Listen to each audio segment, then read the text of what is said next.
open.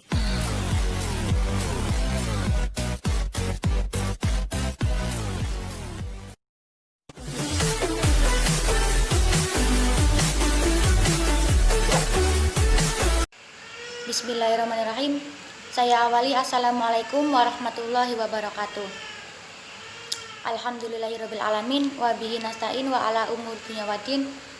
Wassalatu wassalamu ala asrafil anbiya'i wal mursalin wa ala alihi wa sahbihi ajmain amma ba'du. Yang saya hormati dosen pengampu mata kuliah metode pengenalan aksara dan teman-temanku yang di rumah. Semoga tetap dalam keadaan sehat walafiat. Amin. Hari ini saya akan mempresentasikan makalah yang telah saya susun tentang metode bercerita dalam pengenalan aksara. Adapun metode bercerita adalah suatu kegiatan yang dilakukan secara lisan kepada orang lain dengan alat atau tanpa alat tentang apa yang harus disampaikan, bentuk pesan, informasi, atau hanya sebuah dongeng yang dikemas dalam bentuk cerita yang dapat didengarkan dengan rasa menyenangkan. Nah, di Taman Kanak-kanak sendiri atau pendidikan anak usia dini adalah salah satu metode pengembangan bahasa yang dapat mengembangkan beberapa fisik maupun psikis anak usia dini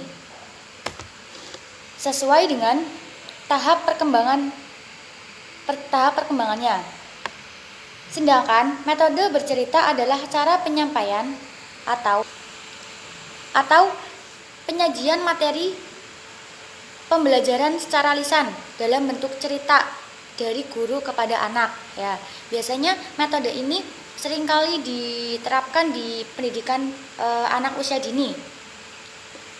Nah, perkembangan bahasa pada dasarnya dimulai sejak tangis pertama bayi, sebab tangis bayi dapat dianggap sebagai bahasa anak. Menangis bagi anak merupakan sarana mengekspresikan kehendaknya, dan inilah yang disebut dengan bahasa ekspresif, di mana tangisan bayi adalah merupakan bahasa dalam mengekspresikan keinginannya.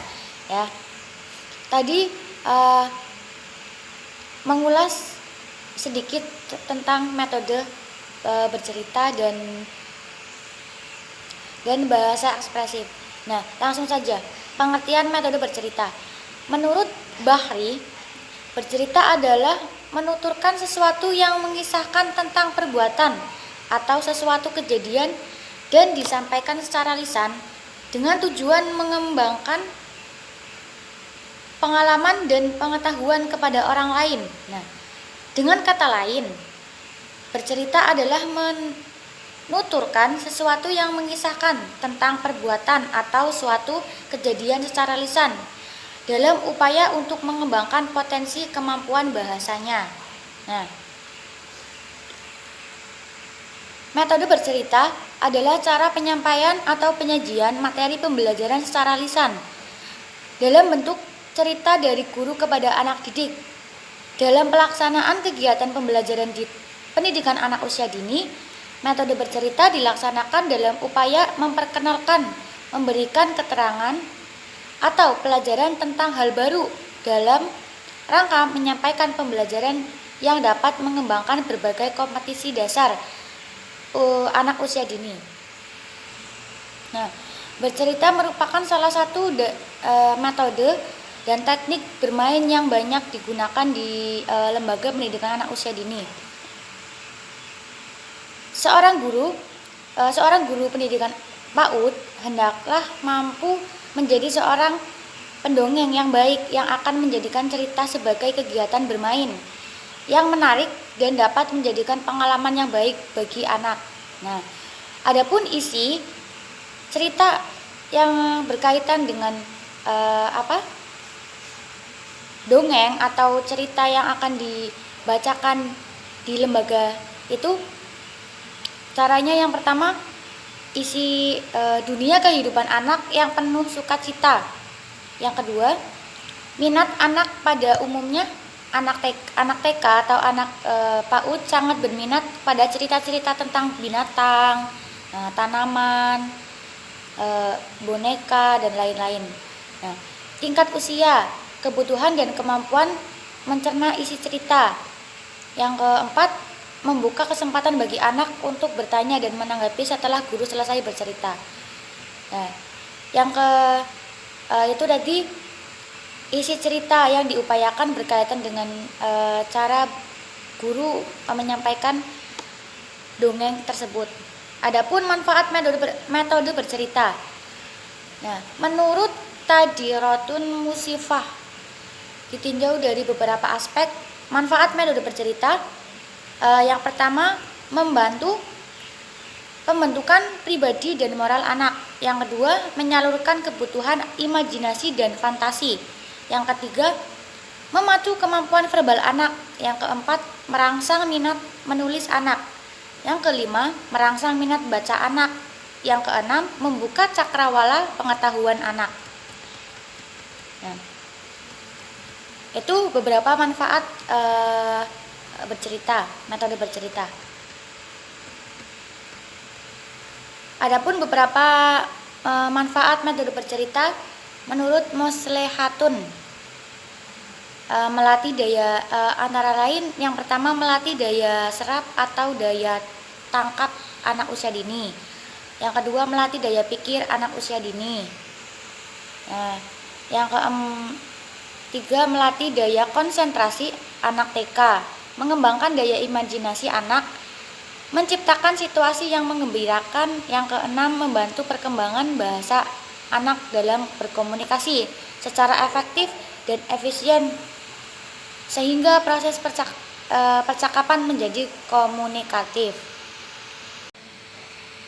Nah, adapun fungsi dari metode bercerita yaitu melatih daya konsentrasi, melatih mengungkapkan daya pikir, menambah pengetahuan dan keterampilan anak dalam mengomunikasikan isi gambar, melatih menghubungkan isi gambar sesuai dengan imajinasi anak, melatih mengungkapkan imajinasi anak. Yang keenam, melatih anak berkomunikasi secara lisan. Yang ketujuh, menambah kosakata dalam bahasa. Nah, memacu kemampuan bercerita anak merupakan sesuatu yang penting karena beberapa alasan. Yang pertama, anak memiliki kosakata cenderung berhasil dalam meraih prestasi akademik. Kedua, anak yang pandai berbicara memperoleh perhatian dari orang lain. Hal ini penting karena pada hakikatnya anak sering menjadi pusat perhatian dari orang lain. Yang ketiga, anak yang pandai berbicara mampu membina hubungan dengan orang lain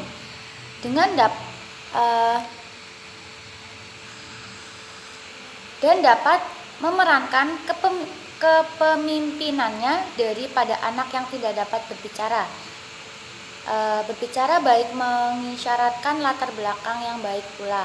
Keempat, anak yang pandai berbicara akan memiliki kepercayaan diri dan menilai diri yang positif, terutama setelah mendengar komentar orang tentang dirinya. Nah, kelebihan dan kekurangan metode bercerita dapat menjangkau jumlah anak yang relatif banyak. Waktu yang tersedia dapat dimanfaatkan dengan efektif dan efisien.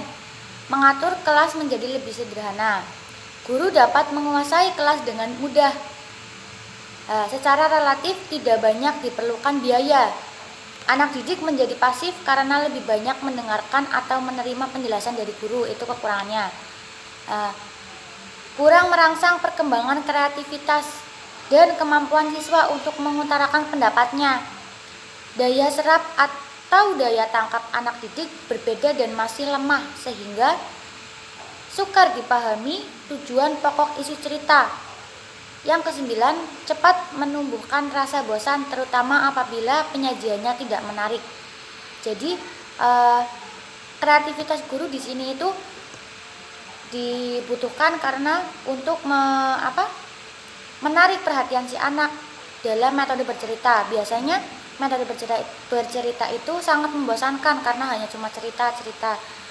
Jika dengan media mungkin anak bisa senang dan gak membosankan. Itu mungkin anak bisa mengikuti pelajaran sampai selesai gitu. Sekian presentasi dari saya. Mohon maaf apabila ada kata yang kurang tertata dan tutur yang kurang teratur. Mohon dimaklumi. Untuk teman-teman semuanya selalu mematuhi protokol kesehatan. Jangan lupa pakai masker dan jangan lupa cuci tangan. Selalu jaga jarak dimanapun kalian berada. Terima kasih. Billahi taufiq wal hidayah. Wassalamualaikum warahmatullahi wabarakatuh.